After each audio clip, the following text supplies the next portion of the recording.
지난 8월 특검 조사에서 전재수 전 해양수산부 장관, 임종성 전 민주당 의원, 김규환 전 미래통합당 의원에게 수천만 원에 달하는 금품을 전달했다고 진술하고 정동영 통일부 장관과 나경원 국민의힘 의원의 이름도 언급한 것으로 알려진 윤영호 전 통일교 세계본부장. 오늘 자신으로부터 1억 원의 불법 정치자금을 받은 혐의로 기소된 권성동 국민의힘 의원의 재판에 증인으로 나왔습니다. 그런데 통일교의 정치권 로비 의혹과 관련한 기존의 입장을 뒤집는 듯한 발언을 했습니다. 권 의원의 변호인이 권 의원과 뭔가 주고받을 만한 신뢰관계가 있었냐고 묻자 에둘러서 말하겠다면서 여러 오해들을 최근에도 받고 있는데 제가 만난 적도 없는 분들에게 금품을 전달하는 건 말이 안 된다고 한 겁니다. 처음 만나는데 그런 상황을 구체적으로 묻는 건 어렵다고도 하면서 권 의원과의 신뢰관계가 부족해 선대위 본부장 사퇴 등의 이야기도 나누지 못했다는 취지로 말하기도 했습니다. 권 의원에게 1억 원을 전달했다는 수사기관에서의 진술도 직접 인정하지 않고 통일교 측의 부적절한 여야 정치인 접촉과 금품 전달 의혹에 대해서도 부인을 하기 시작한 것으로 보입니다. 임종성 전 의원과 김규환 전 의원의 경우 윤 전 본부장을 만난 적이 없다고 주장한 바 있습니다. 이어지는 권 의원 측 변호인 질문에 윤 전 본부장은 지금 세간에 회자되는 부분이 제 의도와 전혀 다르게 퍼지고 있다며 나는 그런 진술을 한 적이 없다고 답하기도 했습니다. 다만 구체적으로 어떤 진술을 하지 않은 것인지는 설명하지 않았습니다. 재판부는 오늘 15일에도 윤 전 본부장을 증인으로 부르기로 했습니다. MBC 뉴스 차현진입니다. 경찰 특별전담수사팀이 피의자로 입건한 인물은 전재수 전 해양수산부 장관과 임종선 전 민주당 의원, 김규환 전 미래통합당 의원 등 3명입니다. 이들에 대해 출국 금지도 했습니다. 경찰은 전재수 전 장관에게는 뇌물수수 혐의를, 임종성, 김규환 전 의원에게는 정치자금법 위반 혐의를 우선 적용한 것으로 전해졌습니다. 윤영호 통일교 전 세계본부장은 지난 8월 김건희 특검에 2018년에서 2020년 사이 현금 2천만 원과 명품 시계를 전 장관에게 전달했다고 진술한 것으로 알려졌습니다. 2020년 총선 전에는 임종성, 김규환 전 의원에게 각각 3천만 원씩 경력금도 전달됐다고 했습니다.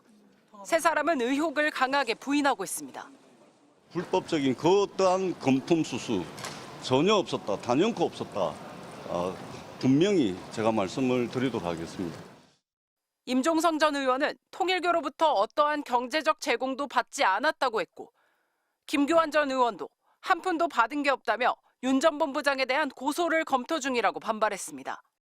정동영 통일부 장관과 나경원 국민의힘 의원은 입건되지 않은 것으로 파악됐습니다.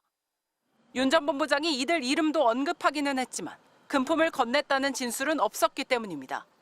어제 구치소에 수감 중인 윤 전 본부장을 접견 조사한 전담수사팀은 수사 기록과 진술 등을 토대로 조만간 강제 수사에 들어갈 것으로 전망됩니다. 정치자금법 위반 혐의의 경우 올해를 넘기면 공소시효 7년이 끝날 수도 있어서입니다.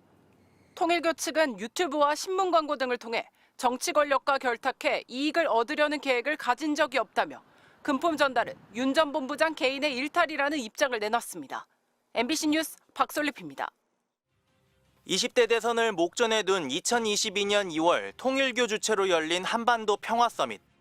통일교는 이 행사에 참여할 해외 주요 인사와 이재명 대통령, 윤석열 전 대통령 등 당시 대선 후보의 만남을 추진했습니다.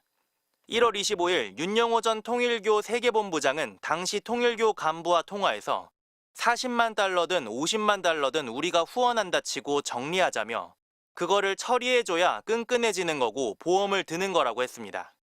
윤 전 대통령은 통일교 초청으로 내한한 마이크 펜스 전 미국 부통령을 만났습니다.